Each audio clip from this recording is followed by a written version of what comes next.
wow, I'm a speaker, teacher, healer, and I can't speak. And then the very next thought was, well, if Stephen Hawking can do it, so can I. Cue music. Places, everybody places. We're starting in 3, 2. It's time for Life Interrupted Radio, a show dedicated to practical skills for your mind, body, and soul. We're hoping we'll go in one ear and stay there. Here's the host of the show, Sharon Saylor. Welcome to the Autoimmune Hour on Life Interrupted Radio, where we look at the rise of autoimmune disorders. The NIH estimates nearly 24 million Americans have an autoimmune disorder. To put that in perspective, cancer affects about 9 million and heart disease up to 22 million. You'll be as surprised as I was to find out what autoimmune entails. I brought together top experts that range from doctors, specialists, nutritionists, researchers, and even those recovering from autoimmune to bring you the latest, most up-to-date information about autoimmunity and how to live your life uninterrupted. So let's get started. Welcome, everyone, to the Autoimmune Hour on Life Interrupted Radio. I'm your host, Sharon Saylor from SharonSaylor.com. And oh my goodness, so many things are happening. It's just about the end of the year. I can't believe that. It's so strange to me. I'm still trying to figure it out. And oh my gosh, I've got some chai tea here. Yes, I've been sort of slurping on this every Friday for the last a few weeks. But you know, it's so great. It's so delicious for the winter cold season. I'm still in the Pacific Northwest enjoying snow and things like that for a real end of the year winter festivities.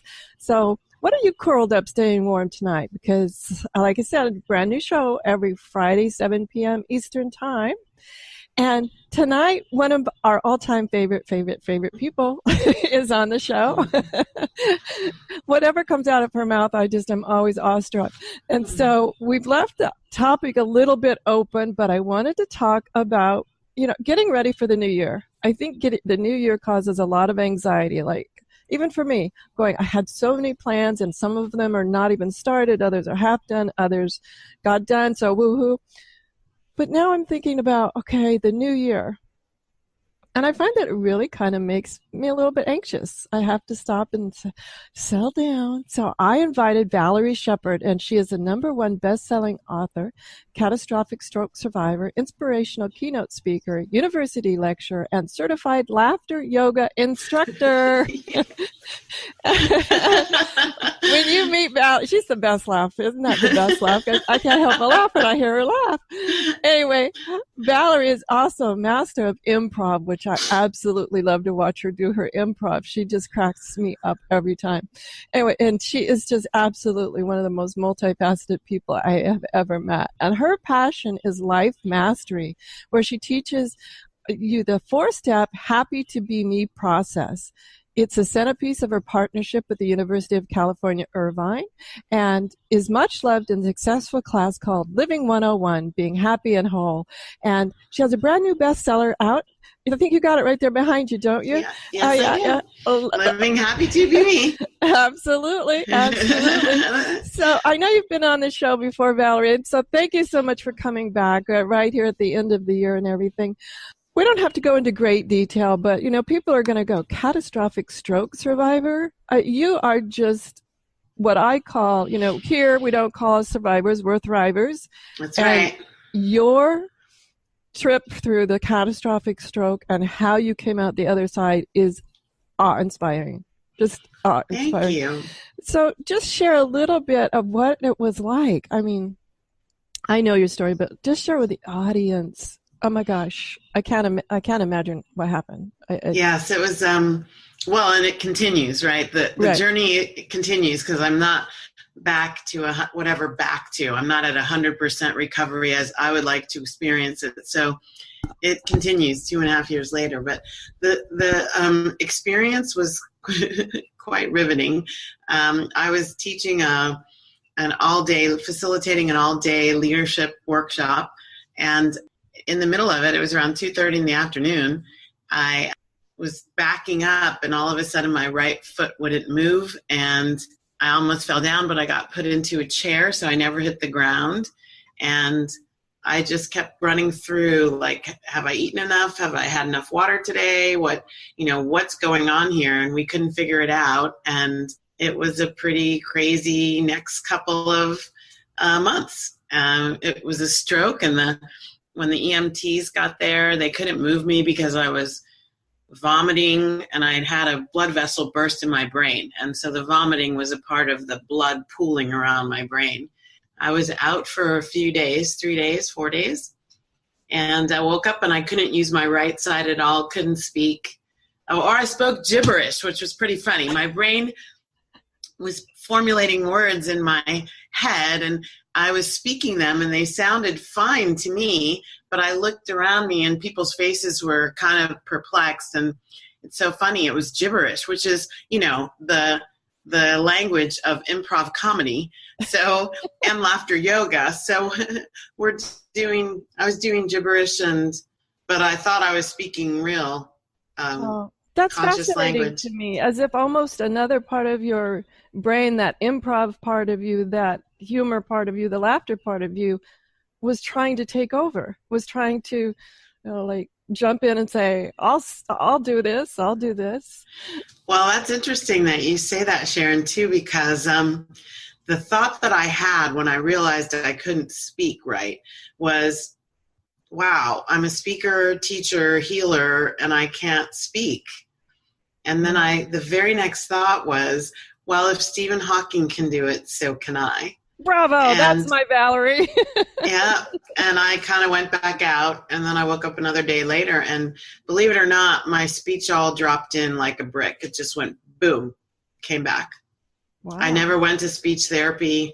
Actually, I did go to speech therapy one day. They tested me and said, why are you in speech therapy? And I said, well, I think they wanted to rule out that I needed it. And so she was like, yeah, you don't need it.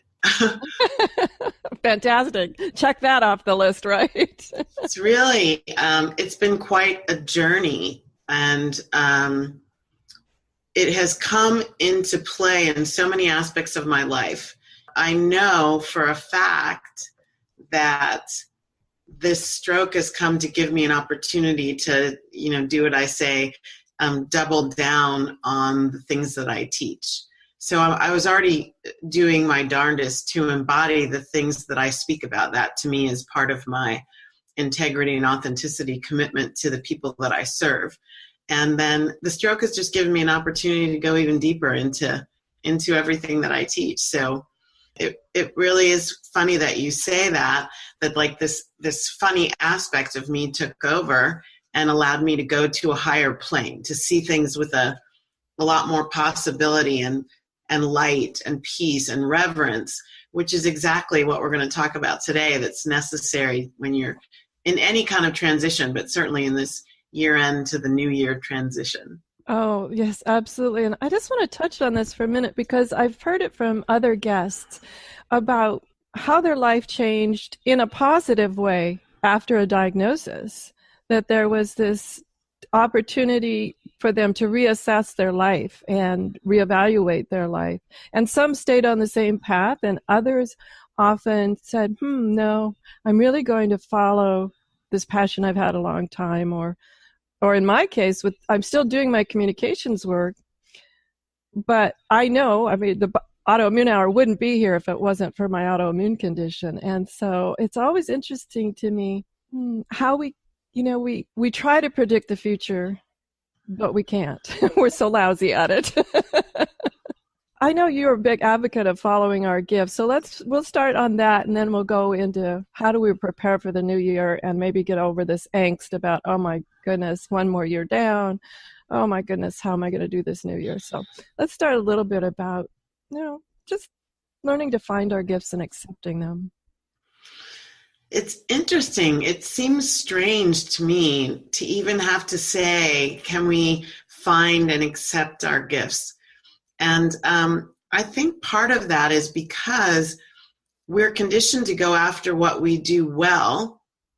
And maybe the things that are really our gifts are these latent things that we've never really cultivated.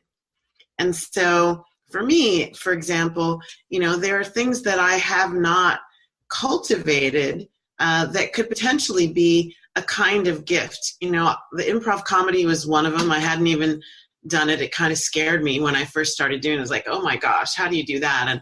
And at the time I was so in my head a lot that, you know, the idea of uncensored, going with the impulse, which is what improv is, performing at that level was very terrifying to me. But it's turned out to be something that I really love doing. I'm not the best at it, but I really enjoy it, and I'm pretty good. Won a couple awards. You're more than pretty good. A lot of fun. You're awesome. I just thank you. Because I'm mesmerized. I think since I know Valerie and I watch her up there on stage, I'm just like, wow, that's just Valerie personified. I mean, thank you. Now, well, I was going to ask about the improv for just a quick sec, because that always fascinates me. Some of the tips you've shared for us on how to improv our life. Can you just share a couple of your top tips so we can just get past this idea of improv, but how to improv your life? Well, you know, improv is a big, the number one rule in improv is yes and. And what that means is no matter what your partner does, improv is not an individual sport. It's a team sport, or at least a pair. And so no matter what your partner offers you in that scene, your job is to say yes and. Now, we don't necessarily literally say that on stage, but what you see is this beautiful dance of people accepting what is offered and then building on it. And that's what yes and is about. So in life, the way that looks is things that come at you, and whether that's a catastrophic illness or experience, or whether that's a wonderful love partner, or beautiful day, or a rainy day, whatever comes at you, we are in the posture of yes. And how do I add to this experience for myself and make it better? How do I add to this experience for others and make it better? So yes and is the number one thing. And I think the number two thing is the power of really listening, and listening not just with your ears, but with your whole countenance. Like, what is your body telling you? What are you feeling that the world, the universe is giving to you as a potential message and or a message filled with gifts that you can then turn into the next wonderful, exquisite experience in your day? Oh my gosh. Beautiful. Beautiful. You know, I'm going to stop there and just soak that in. I'm a little early for the commercial break, but I'm going to stop here, take another swig of my tea while we listen to these quick commercials, and we'll come back to Valerie. So I'm just going to let that soak in. Valerie, bravo. We'll be right back. Just be right back.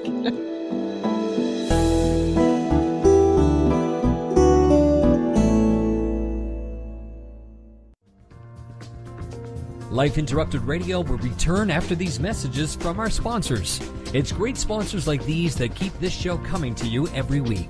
Be sure and stop by lifeinterruptedradio.com to learn more. Do you want to be a better leader? Have better relationships? Become more self-aware?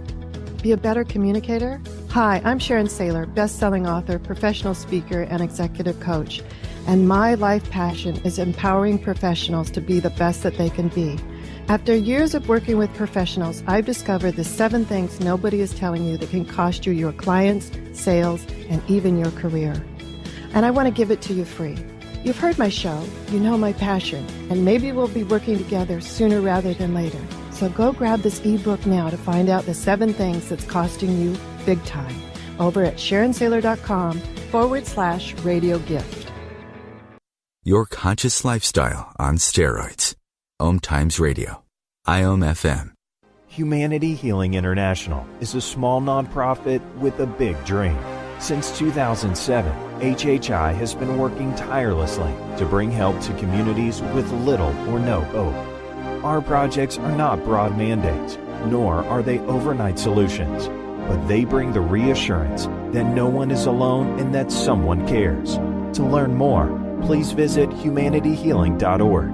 Humanity Healing is where your heart is.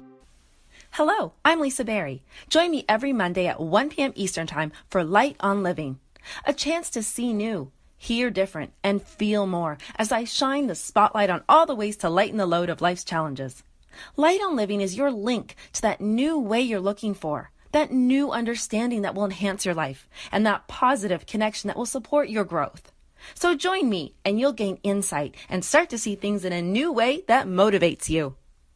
I'm Fidel Mshombo. I was born in a city called the Bukavu in the Congo. We were a loving family, and then, boom, everything that I had disappeared in a single day. People think that when you are a refugee and they resettle you to America, and all your problems are done. They don't understand that that's the beginning of everything. I was not born a refugee.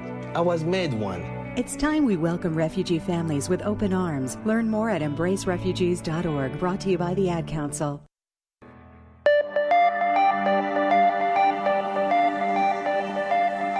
Welcome back, everyone, to the Autoimmune Hour on Life Interrupted Radio. I'm your host, Sharon Saylor from SharonSaylor.com, and today we're here with the awesome Valerie Sheppard. She's the #1 best-selling author of the brand new bestseller, Living Happy to Be Me, as well as just a catastrophic stroke survivor, inspirational keynote speaker, university lecturer, and certified laughter yoga teacher. And Valerie has been sharing with us so many things about finding our gifts. I was just awestruck there, so I broke a little early for the commercial, so I could just let that soak in.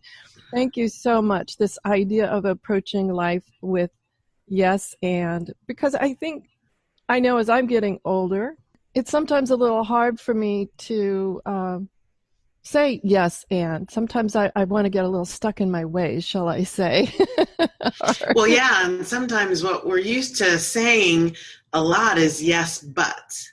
Yeah, but, and it completely changes the direction. It puts a halt in the middle of what you're doing, and it makes you kind of turn around and go in another direction.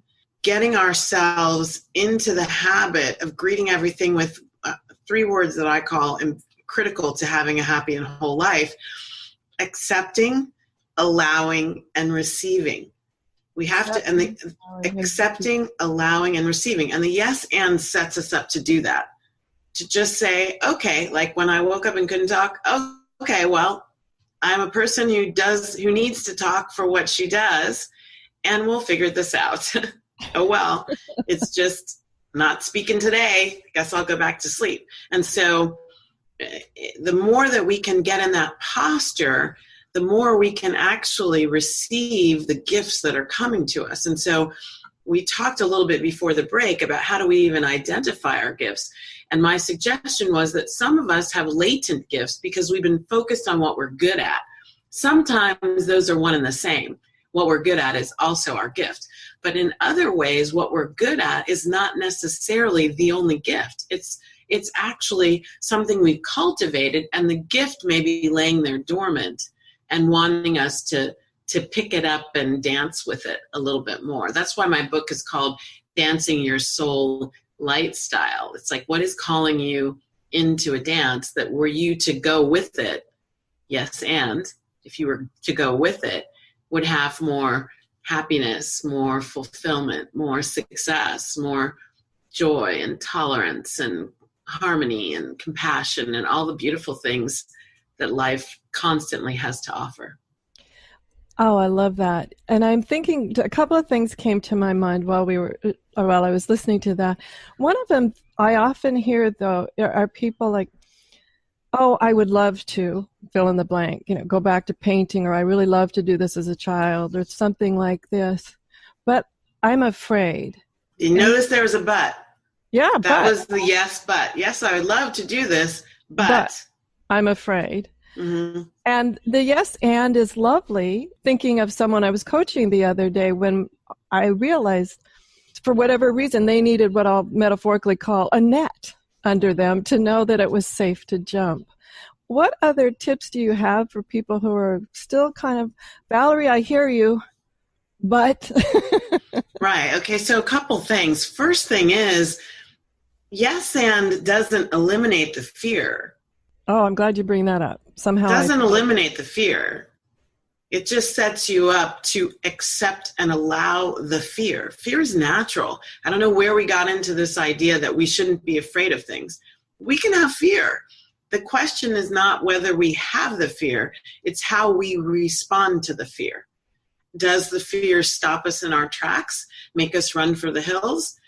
shut us down, telling us, no, this isn't something I should do? Or does the fear just move? It's just an energy. It's just a part of the whole universe spectrum of energies, just like happiness and joy are energies. So the fear, yes, Valerie, I would love to paint again, and I'm feeling afraid of that. Cool. What's the fear about? Now we can actually go in to create a relationship with the fear, an understanding of it, and an opportunity to let it dissipate, not to completely eliminate it or, like push it away. Pushed away, resistance, law of the universe says whatever we resist persists. So it's much better for us to say, embrace the fear. Hello, fear, my old friend. You've actually helped me in the past. My lifetime friend. Well, you've actually helped me in the past, right? I don't need to push you aside. You've actually protected me, saved my life. You've helped me. Now I really want to understand what it is I'm afraid of and why. And then create a relationship with it that actually supports me to do that which serves me at the highest and best levels. Oh my gosh. Yeah, absolutely. Thank you for sharing that, because I do hear that a lot. And I too have walked through my own fears. And at times I have to stop, and maybe that conversation gets a little extended past the length of time maybe other parts of me wish it would.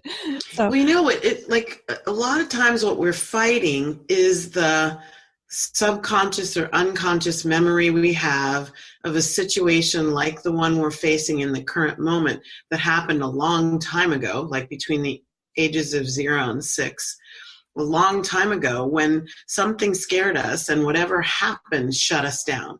And so we left a fragment of our whole selves way back in that time period.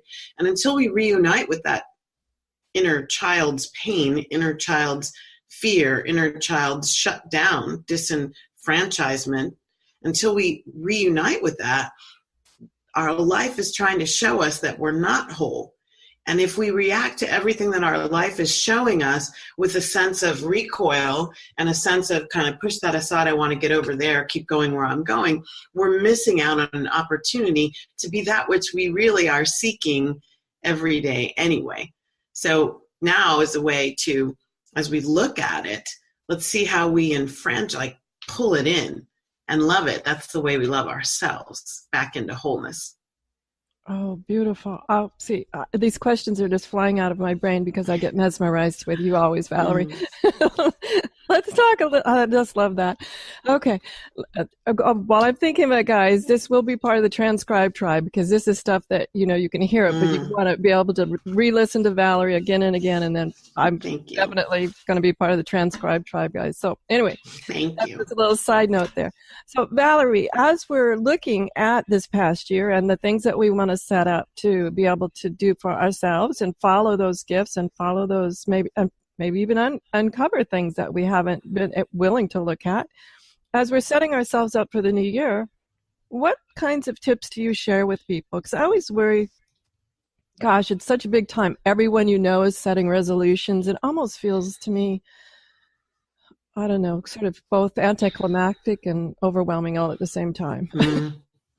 I have a relationship with resolutions. They don't happen on New Year's Eve. They happen on my birthday.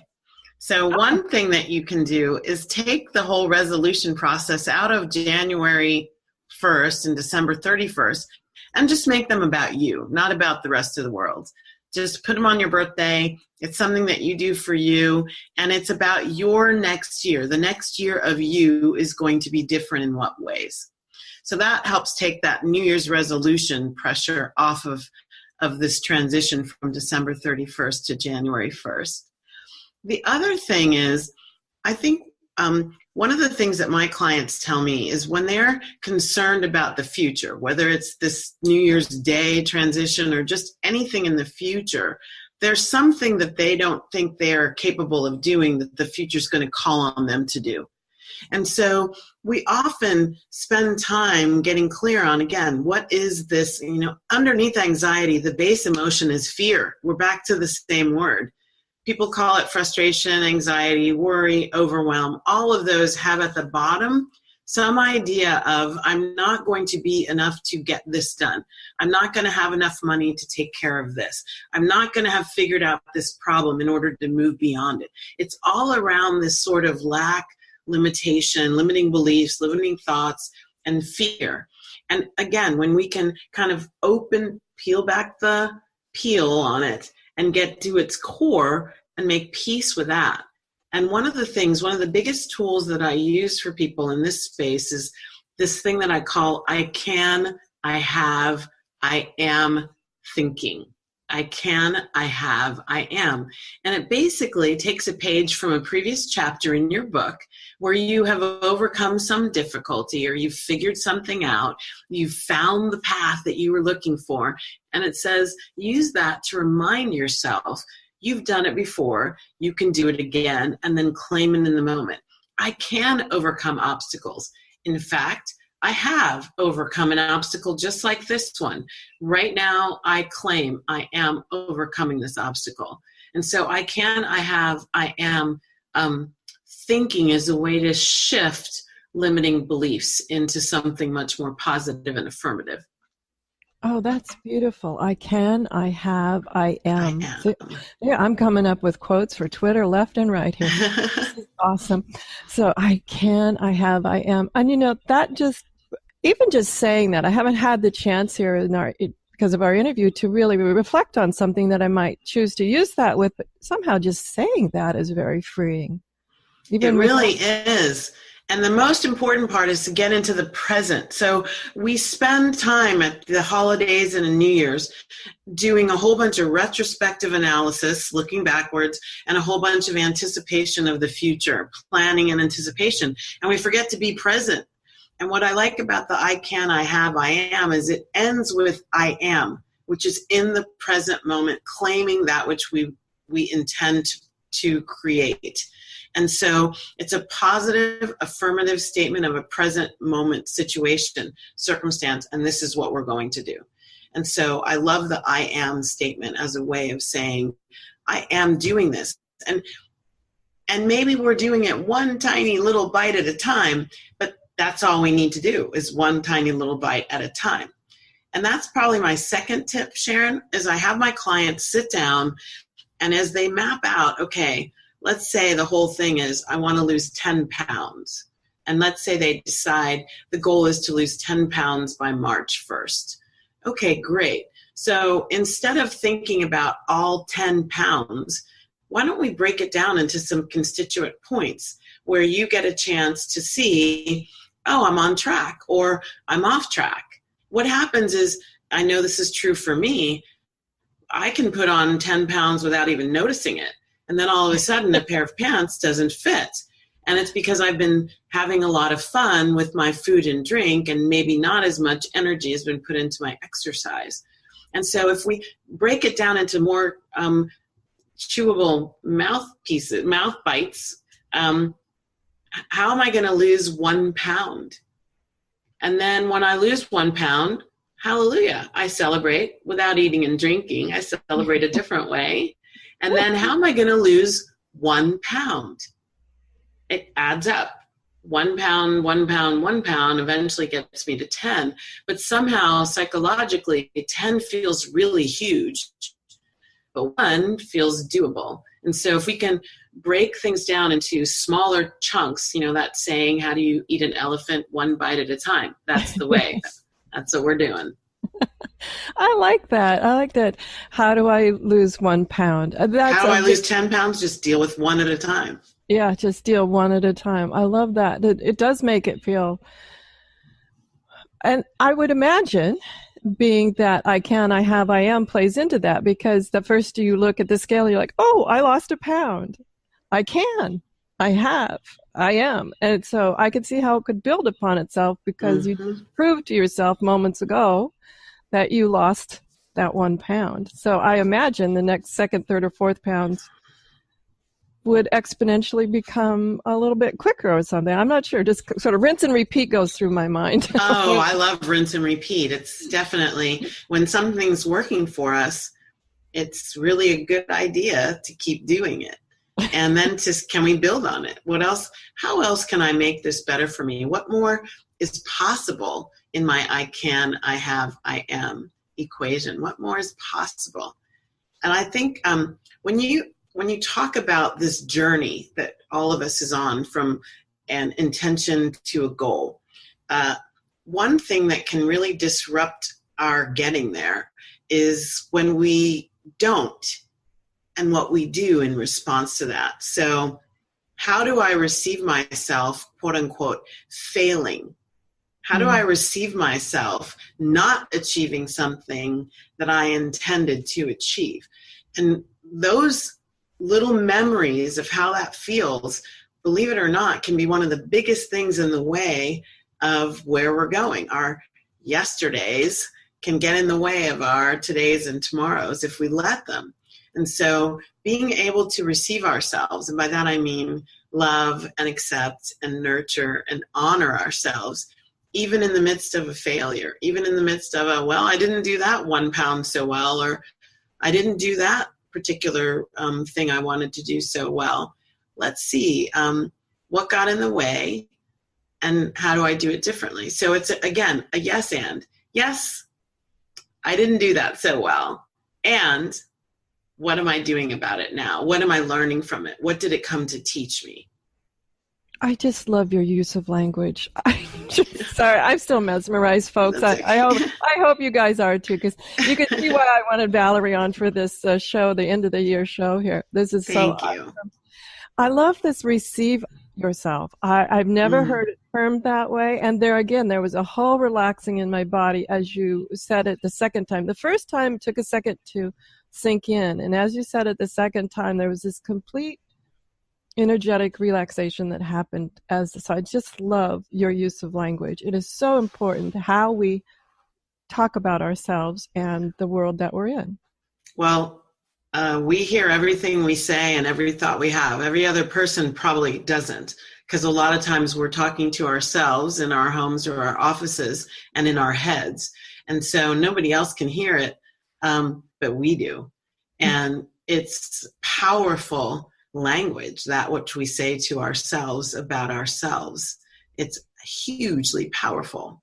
And so this whole idea of receiving oneself, it's telling yourself that you are perfect, whole, and complete as you are. And it doesn't mean that you, personally, I think we're all perfect anyway. And so that means no matter what situation we're going through or what we're in, we can be anything that we say we can be. We just have to stick with it. So for me, this whole idea of my healing, like receiving myself, when I first went to the rehab hospital, and I actually went there thinking they were going to teach me how to be a person whose right side of her body never worked again. I mean, I really thought that. And very quickly found out, no, you're not paralyzed. We just have to tell your brain to talk to your nerves and muscles again, and we can see how far we can go with it. But at first, I was really, I was totally in the space of allowing, accepting, receiving that this is where I am.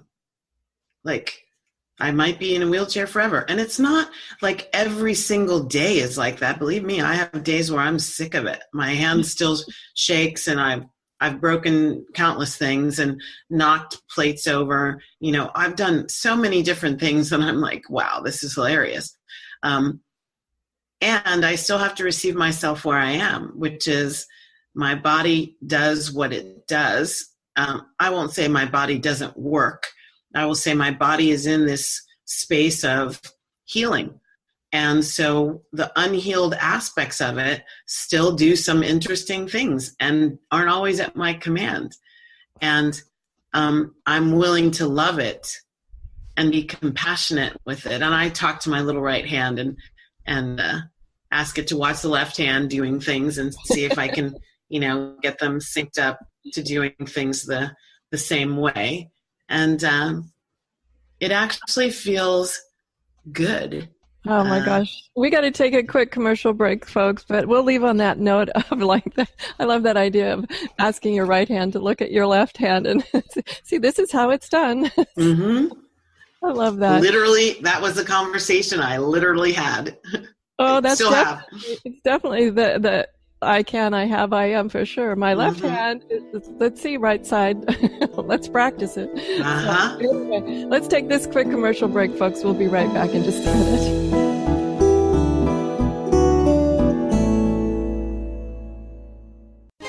Hi, this is Sharon, and of course you know me from here on the Autoimmune Hour, but maybe you didn't know I'm also an author, mostly nonfiction. But recently I delved into the world of children's fiction with the Pinky Chenille series. The first book launched just a couple of weeks ago, and it's already getting awesome reviews. Thank you, thank you, thank you so much. If you haven't had a chance to check out Pinky Chenille and the Rainbow Hunters, go over and check it out at pinkychenille.com.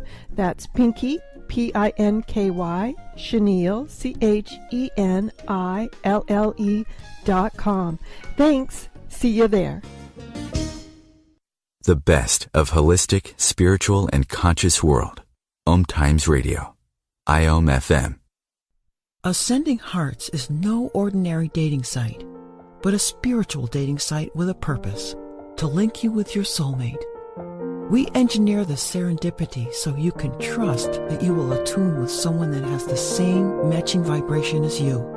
Ascending Hearts, the conscious dating site for the spiritually aware.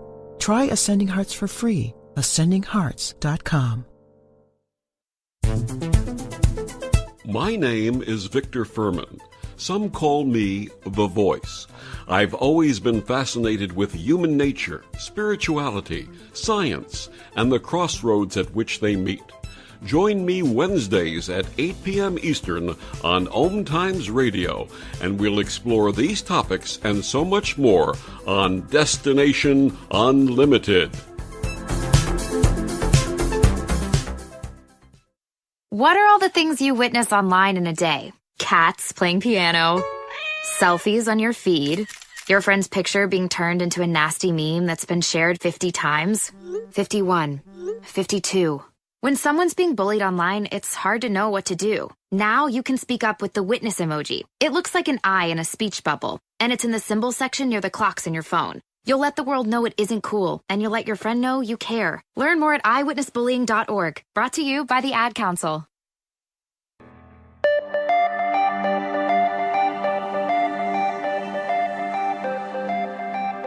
Welcome back, everyone, to the Autoimmune Hour on Life Interrupted Radio. I'm your host, Sharon Saylor from SharonSaylor.com, and today we're talking with Valerie Sheppard, the #1 best-selling author of the Happy to Be Me book, as well as she teaches a class at UC Irvine on the same title. It's Living 101, Being Happy and Whole, and she has just been sharing with us some awesome ways to approach where we are now and where we want to go. I've been mesmerized. My questions might have seemed a little disjointed because I hope you guys are as mesmerized as I am when Valerie starts to share her wisdom with us. Thank you so much. So welcome back from that quick commercial break there, Valerie. I had a place that I wanted to go. So we've worked through the idea of our gifts and coming to be able to receive those and accept those. And we've talked about fear and the beautiful phrase, I can, I have, I am as well. And receiving ourselves. What a wonderful way to look at it. I'm just not going to come up with a question. I want you to just to share a couple of tips that you have when people come to you and they say, we talked about weight loss and things, but what if they just say, Valerie, I want this really, really big goal, and I have broken it down into steps before, and for some reason I keep getting sidetracked, and I'm going to throw in this idea of other people because I know that you have a lot of interesting insights about boundaries. Maybe that's not your word for them, but that would be my word for them. Yes. Okay. So the centerpiece of my work is that our relationship with ourselves establishes everything else that we experience in our lives. So the other people in our lives are a reflection of the way we treat ourselves. Wow. So in a relationship, or when there are situations where our boundaries are being stepped on, the first thing I do with my clients is say, okay, so how is this a reflection of how you treat you? How is this showing you you? You think it's that person who doesn't return your phone calls, but is it you who doesn't answer your call? Like your body tells you it's time to go to sleep, but you power through and push yourself to work another 4 hours, not once in a while, but every day. Like, how are you not answering your own phone call from your physical body or from your emotional body says you need to take a break and release yourself from some negative vibration that's inside you, but you neither do it yourself nor get together with a coach or a healer or anyone else to help you do it. So you're not answering your own call. And so in your relationships, you notice, wow, nobody's getting back to me. That's your life speaking to you, and it's using you as this example. And that's one of the natural, universal, spiritual laws of the universe. Wow. Now, I'm just so fascinated because when you first were going down with that metaphor, I thought, yeah, there's sometimes I look at my phone and I don't answer the phone call coming my way. But you took it a completely different place in a much broader vision of how are you not answering for yourself. Yeah. And this goes right full circle back to that gifts conversation that we started with.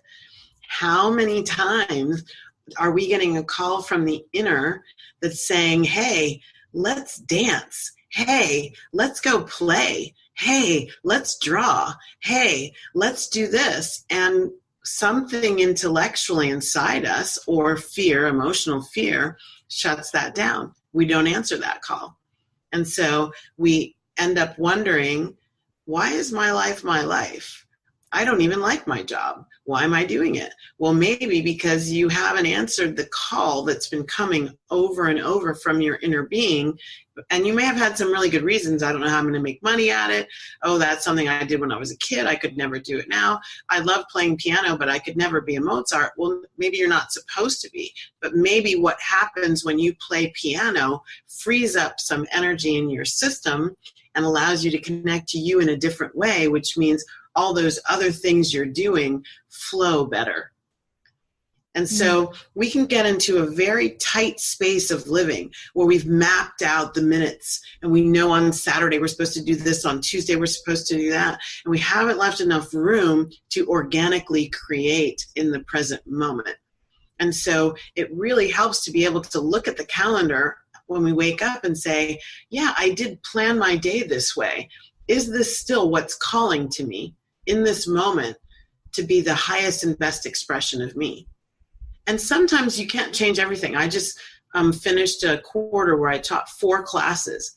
And there was a lot that I was saying no to because I had said yes to teaching those 4 classes. And it was a lot. And there were days when I had to be I have to be in class. It's like that has to happen. But other things around that, where I had put them on the calendar, I gave myself total permission to say, this isn't going to work. And to cancel if I have to. And that's a part of that answering the call from within. I'm too tired. It's not working for me. And making yourself important. And some really interesting things happen. My clients tell me this, and my experience is this as well. I often call in to cancel something or reschedule it. And what I hear from the other person is, oh my God, thank goodness you're canceling because I really am so busy and I just didn't want to cancel because I thought you would be upset. Oh, I'll raise my hand. Heard that oftentimes myself. Isn't that? It really is. It's important. I mean, little things, going to the movies with friends. If people love this word compromise. Well, I don't really want to see that movie. And they don't want to see the movie I want to see. So we'll compromise and pick one we can both go see. But in the end, unless you both really love that movie, you're wasting your money and your time. You'd be better off coming up with something else to do together, or each of you going to the movie you want to go to and then meeting up afterwards. I mean, there are lots of ways to get around this, where you're actually giving yourself what yourself asked for, instead of giving yourself something less than and trying to make the best of it. When you're the master and commander, or I tell my female students, mistress and commandress of your life, you get to choose. And so the question is, what are you choosing? And in relationship, there are far too many times when we choose the other instead of the self. And that means we're giving to the other with a less than full whole cup. And that usually doesn't work. Yeah, no, the first thing that came to my mind when you said giving to the other was, I remember being programmed as a young girl. I can't speak for what it would be like for a young male, but for a young girl, things like be nice, be kind, share your doll, you're being selfish, And I think about how that plays into my choices, especially my early adulthood choices of how I navigated my life, that a lot of it was answering these questions. Am I being nice? Am I being kind? I don't want to share, but here you can have my doll. Yeah, it's really interesting, because you hit a really big one for me. Whenever I'm with my friends who have children and they say, give Auntie Valerie a kiss, and I'm like, don't make that child give me a kiss if they don't want to. We're teaching them to people please and to be more interested in what the other person's needs and desires are than in listening to their own voice. I'm okay if they're afraid of me. I'm like 4 feet taller than them, dark complexion, dark hair. If they're not used to seeing me, there's a little bit of a fear factor. And so you are bringing up exactly what people say to me a lot. Back in my childhood, I was conditioned to just kind of meet other people's needs, and I feel like I've done that my whole life. And it doesn't really work, because we end up, at least for me, it didn't really work. I ended up feeling empty and discontented, and honestly, Sharon, a little or a lot resentful.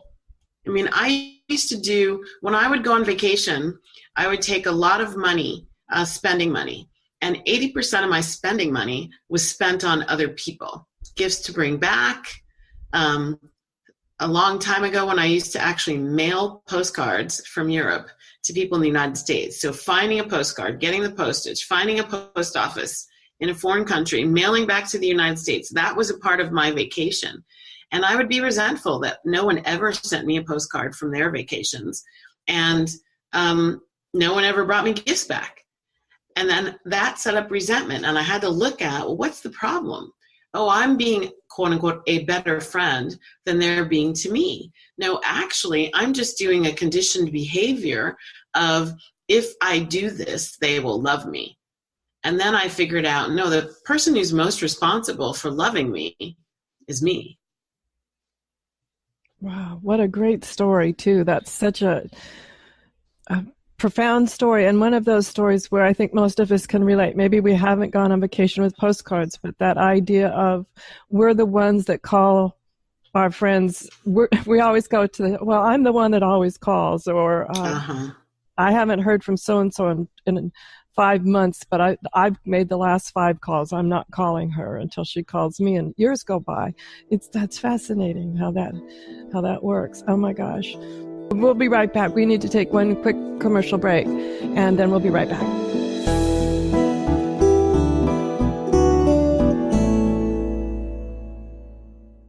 Connecting you with the best of the conscious minds in the world. OMTimes Radio. IOM FM. Change and growth are part of natural life, and also part of your spiritual life. Everyone needs support and guidance, especially during life passages. Upgrade yourself with the OMTimes Experts program. With OMTimes Experts, you have access to the best intuitive coaches, spiritual teachers, counselors, astrologists, and oracles. Our team was carefully selected so you can trust. Find out more at experts.omtimes.com.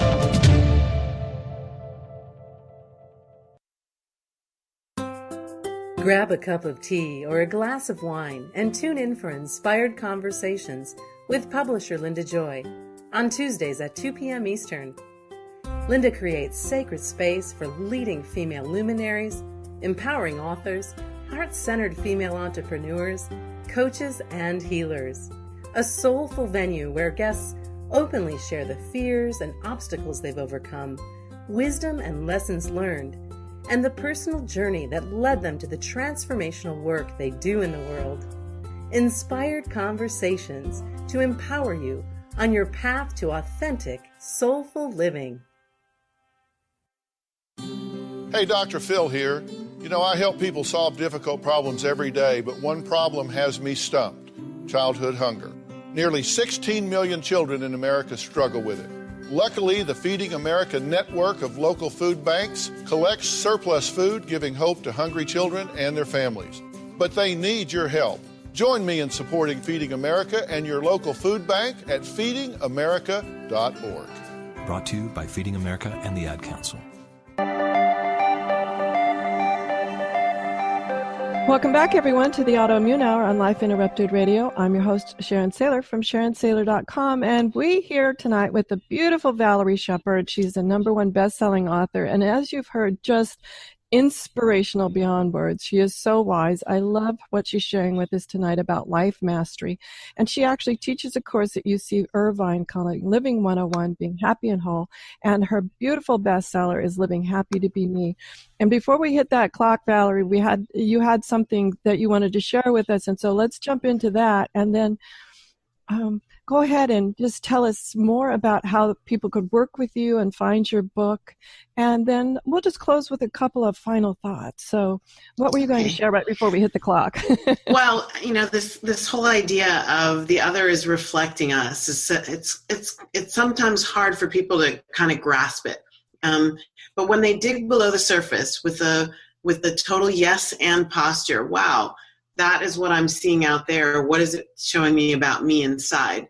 And then being willing to go inside and shift it, worlds can open up and things change. And this whole idea of loving self, my mom used to tell me this when she would be upset with my brother. He doesn't call me enough. And I would say to her, well, do you want to talk to him? And she said, yeah. And I said, then pick up the phone and call. And she would be like, well, you know, and this is what I say to all of us. We're not responsible for the other person's choices, and we can't hold the other to our standard. If it makes us happy, if we feel joy in our heart to spend time with someone, to speak to someone, to share ourselves with this other, then do it. And not as a conditional love, meaning I give and then you give and then I give and then you give, and we have to be 50-50 and then it'll be okay. No, unconditional love means unconditional love. So that means I love because I love, for no other reason. Not because you give me something or call me a certain number of times or answer a certain way. I just do it because I am love, and that's what I choose to do. And if I want to talk to you in a loving relationship, I will just call you up and talk to you. And I won't hold it as a tit for tat or some chit over top of you that I called the last 32 times, because I'm not actually doing it to get something.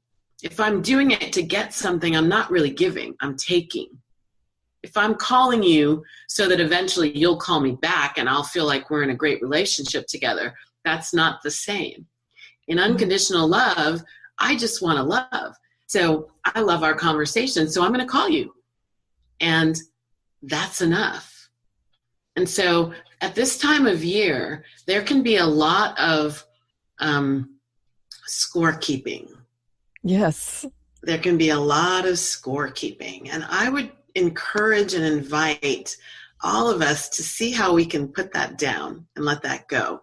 And if we want to keep score of anything, just watch ourselves. That's enough, because the rest of the world is our reflection. So if we work on our inner peace, we will start to attract more peaceful situations. when we are in the space of, I am so beautiful, I am so wonderful, I can and I have and I am, we're in the space of positive, powerful, empowered thinking and behavior, we experience that in our relationships and everything around us. And so this scorekeeping, let's put that book down and just keep track of how much love we're giving to ourselves and to others, and see that multiply in our world. Oh, that's a beautiful place to leave that, and I want to make sure we get plenty of time in to share. I know people are going to be clamoring to know more about you, so how do we find out more about you and get your book? I love that question, and my book is available on Amazon.com, BarnesandNoble.com, and you can get it at my website at 25% discount. And the website is happytobeme.net. And the other thing you'll find there are videos there, things to help you understand the philosophy underlying the book and how I can support and serve your ascension to your highest and best self. And one of the cool things that I have coming up in January is a master class that's going to be on Thursday, January 25th at 5:30 p.m. Pacific. It's on a video platform, Zoom, and you can find out more about that right on the website at happytobeme.net. Oh, I didn't know that. I am running over there right after. Thank you. Excited. Everyone, employ some of the great tips that Valerie shared with us today. I know they'll make 2018 just go so much smoother. My dear, as always, bless you. Thank you for sharing your wisdom with us tonight. It's awesome. Everyone, thank you. Go have a great weekend and week, whatever your adventures. And as always, enjoy. The information provided on lifeinterruptedradio.com is for educational purposes only. What you hear, read, and see on Life Interrupted Radio is based on experience only. The information presented here should never be used for any legal, diagnostic, or treatment purposes. Always seek sound legal, medical, and or professional advice regarding any problems, conditions, and any of the recommendations you see, hear, or read here on Life Interrupted Radio.